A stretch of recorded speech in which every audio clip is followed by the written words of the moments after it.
పశ్చిమ బెంగాల్ రాష్ట్రాన్ని 15 ఏళ్లు పాలించింది మమతా బెనర్జీ మేడం. ఈసారి కూడా పక్కా గెలుతాం, బెంగాల్లో మల్లో దమ్ము చక్రం తిప్పుతామని మస్తు కలలుగానుంటది దీది. కానీ సీన్ మొత్తం రివర్స్ అయిందోలా. గడ్డి పూలకు బదులు ఈసారి కమలం పువ్వులు పూసినాయి బెంగాల్లా. అయినా కూడా దగ్గుతలేదోల్లా మమతా మేడము. బీజేపీలు కుట్ర చేసి ఓడించుండ్రని రాజీనామా చెయ్యనంటే చేయనని మొండికేసి కూర్చున్నది.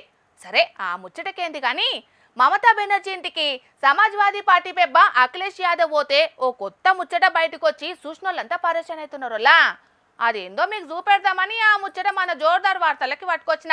చూసండ్రిగా. పెద్ద లీడర్ల ఇల్లంటే చాలా పెద్దగా అద్దాల మేడలు లెక్కుంటాయి, తలుక్కుమంటాయి చూసేటందుకు. కానీ పశ్చిమ బెంగాల్ మాజీ ముఖ్యమంత్రి మమతా బెనర్జీ మేడం ఇల్లు ఎట్లున్నదో చూడుండ్రోలా. మేడం లెక్కనే, మేడం ఇల్లు సుతం చాలా అంటే చాలా సింపుల్ గా ఉన్నది కదా. ఇనుప తలుపులు, మాసిపోయిన గోడలతోటి సగటు మధ్య తరగతి జనాలు ఇండ్ల లెక్కనే మస్తు సింపుల్ గా ఉన్నది మేడం ఇల్లు కూడా.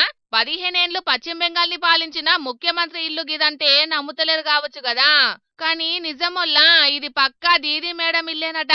సాదా సీదా సీర కట్టుకొని బోసి మేడతోటి సింపుల్ గా కనిపించే మమతా మేడం ఉండేటిది గీ సాదా సీదా ఇంట్లోనేనట.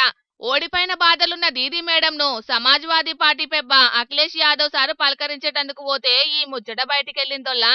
మేడం ఇంటిని చూసినోళ్ళంతా కొద్ది పరేషాన్ అవుతలేరు కదా. అంతేకాదు ఆస్తిపాస్తులు కూడా తక్కువనే. మొన్నట్లా ఎలక్షన్ ఆఫీసర్లకు అప్పజెప్పిన లెక్కల ప్రకారంగా దీదీ మేడంకు భూమి జాగలు లేవట, సొంత కారు కూడా లేదు, ఇల్లు సుతం లేనే లేదట. అంటే ఇది అద్దిల్లు గిట్లా కావచ్చు మరి. బంగారం సుతం తులం కంటే తక్కువే ఉన్నదట. అది కూడా ఉన్నదంటే ఉన్నది గంతే. ఎందుకంటే మేడం ఎన్నడూ కూడా మెడల బంగారం వేసుకున్నది లేదాయే. 2021 ఎన్నికల్లా మేడం అప్పజెప్పిన ఆస్తిపాస్తుల లెక్కల ప్రకారంగా అప్పట్లా మమతా బెనర్జీ మేడమే అందరికంటే పేద ముఖ్యమంత్రి దేశంలా. అట్లని అసోసియేషన్ ఫర్ డెమోక్రటిక్ రిఫార్మ్స్ అధికారులే చెప్పిండ్రు అప్పట్లా. ఇప్పుడు సుతం ఏం మారలేదు దీదీ మేడం, అదే తెల్ల చీర, అదే సింప్లిసిటీ. కానీ మారిందొక్కటేనొల్లా, మాజీ అయ్యింది గంతే.